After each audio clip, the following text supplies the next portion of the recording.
Bonjour, je suis Melrane Teuka, architecte d'intérieur et designer mobilier.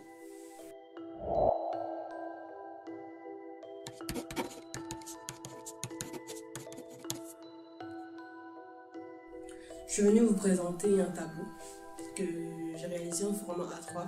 Il s'agit d'une fresque un peu allégorique qui partage le sentiment que j'ai sur mon pays, le Gabon.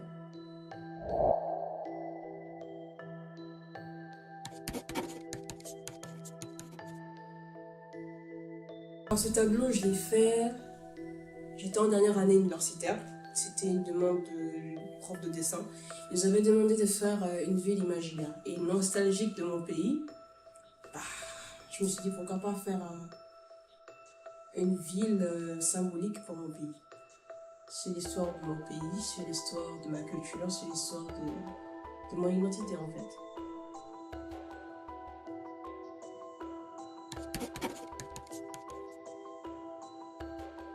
Si vous regardez bien le tableau, vous verrez des monstres, vous y verrez des petites personnes avec des ombres et vous verrez des voitures assez futuristes, je dirais. Et les bâtiments ici signifient en fait des socles, des manoirs, des bibliothèques.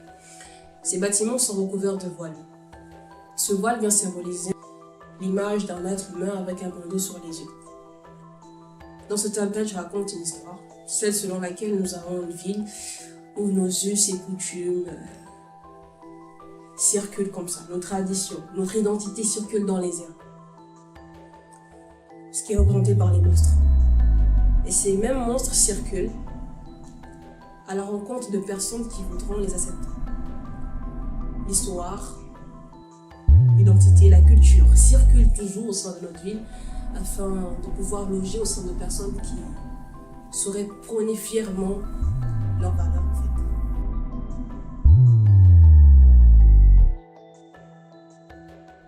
Mais malheureusement, quand ces monstres ne trouvent pas d'humains, ne trouvent pas de Gabonais qui souhaiteraient le mettre en valeur et les arborer aux yeux du monde, ces mêmes monstres, ces mêmes cultures finissent par stagner. Elles arrêtent de vivre, elles arrêtent de bouger, elles arrêtent de circuler. Raison pour laquelle vous voyez ces routes.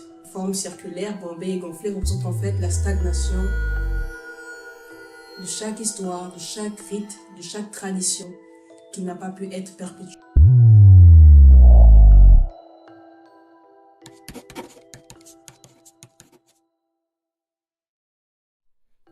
Alors pour moi, je ne vais pas vous mentir, la tradition a toujours été quelque chose de très effrayant. Aujourd'hui, j'arrive à prendre toujours davantage, suivre des cours, et je me rends compte à quel point c'était étouffant. Non, en vrai, c'était effrayant. C'était une peur constante. C'est horrible d'en arriver là quand même, je trouve. C'est horrible d'en arriver là, de se dire waouh. J'ai peur de ma culture, j'ai peur de mon histoire. C'est grave.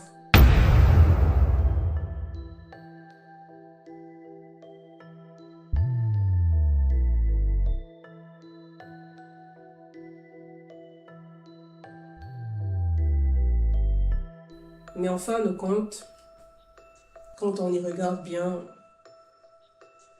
c'est pas quelque chose qui t'est étranger, c'est pas quelque chose qui t'est dangereux, qui peut t'approcher uniquement. Par moments, ce sont des choses qui te sont propres. Et il faut savoir les accueillir, les traiter, les analyser et savoir faire le tri. Et comment vous dire que c'est magnifique de voir la beauté de nos us et coutumes, de nos histoires, d'en apprendre davantage sur ce que nous étions.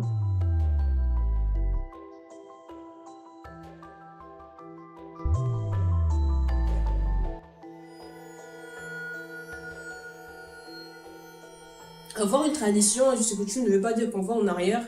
Par contre, ça veut dire qu'on sait d'où on vient. Et même mieux, on sait où on devrait aller.